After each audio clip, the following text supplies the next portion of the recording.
Il était une fois une canne au milieu de la campagne qui couvait amoureusement ses œufs dans son nid tout chaud. 3 petits œufs que maman canard s'impatientait de voir éclore. Oh là là, j'ai hâte que mes petits naissent, que je les cajole, que je m'en occupe, que je joue avec eux. Et un jour, alors que le soleil brillait haut dans le ciel, les œufs bougèrent et craquèrent les uns après les autres.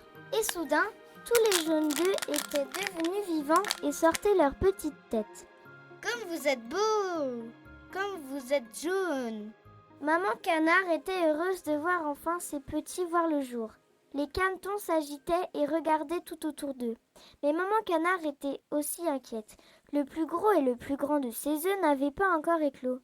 Et pendant des heures, maman et ses petits regardèrent l'œuf en espérant le voir éclore bientôt. Et soudain, l'œuf bougea. L'œuf craqua. L'œuf s'ouvrit.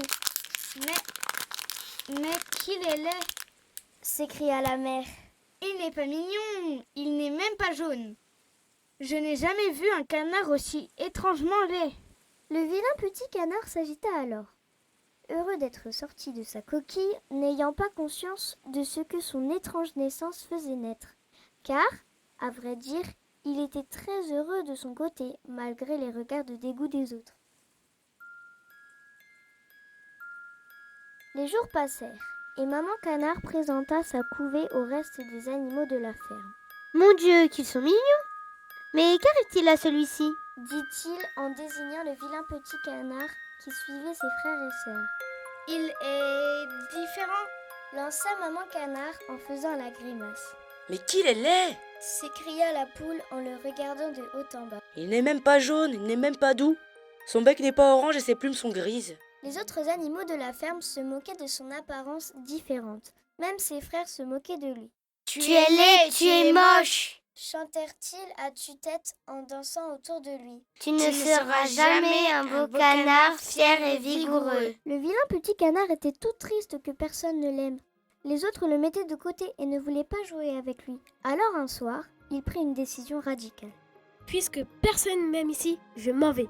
Et dans la nuit noire, le petit canard quitta sa ferme, sa maman et ses frères et sœurs. Le petit canard était plein de courage. Il marcha toute la nuit pour s'éloigner de la ferme. Il marcha encore et encore, parfois en chantant ou en sifflotant pour s'occuper, parfois en comptant les fleurs sur son passage, ou encore les feuilles éparpillées sur le sol.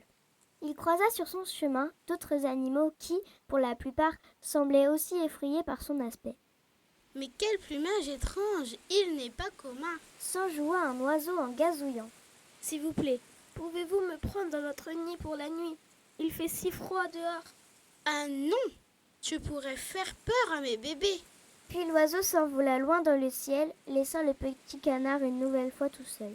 Alors il marcha encore et encore, des kilomètres, et le froid de l'hiver s'installa doucement de jour en jour. Parfois, les nuages cachaient le soleil, parfois la pluie s'invitait à sa fuite.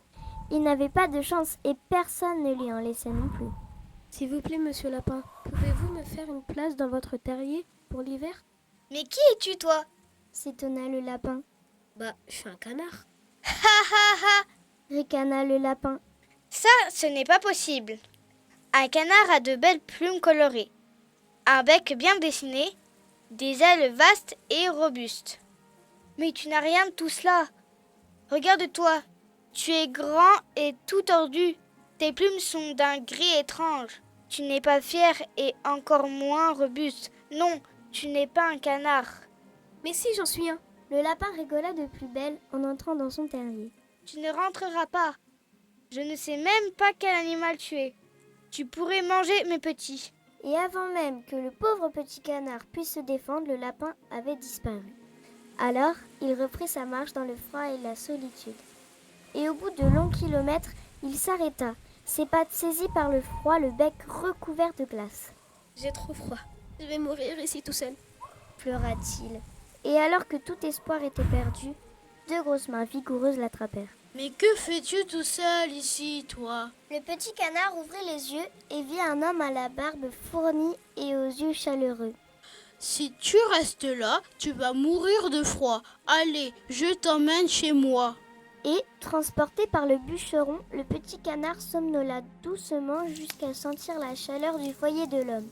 Il l'enveloppa dans une couverture et le posa près du feu. Là, tu seras bien. Tu passeras l'hiver avec moi. Et le petit canard ne put que remercier son sauveur en se blottissant contre lui. L'hiver passa, et bientôt la neige fondit pour laisser naître de beaux bourgeons. Les oiseaux sortaient et virevoltaient, le soleil pointait le bout de son nez, et le ciel bleu et l'air doux remplacèrent le blizzard et les nuages. Ah, voilà mon petit. L'hiver est fini. Chantonna le bûcheron. Je vais pouvoir te rendre la liberté. À ces mots, il prit l'oiseau dans ses bras et l'amena au lac près de son chalet. Voilà, ici, tu seras bien. Apeuré par tant de nouveautés, le petit canard hésita avant de mettre ses pattes dans l'eau. Mais qu'il est beau, qu'il est grand, qu'il est majestueux! S'écrièrent les animaux alentour. Qui ça? Moi? S'étonna le canard. C'est bien la première fois qu'on parle de moi comme ça. Ne dis pas de bêtises, tu es splendide! S'écria une grenouille. Le canard surpris s'avança alors et soudain vit son reflet dans le lac. Mon Dieu, quel changement! Il n'était plus tout gris, il n'était plus tout tordu. Son plumage était d'un blanc étincelant. Il abordait un long cou gracieux. Surprise! Le petit canard n'avait jamais été un canard. Pour dire la vérité, il était un cygne gracieux et magnifique que tous admirèrent avec envie et plaisir. Le cygne s'avança alors et retrouva d'autres cygnes qui, tous sans exception, reconnurent sa beauté. C'est ainsi que le vilain petit canard détesté des uns devint un magnifique cygne admiré des autres.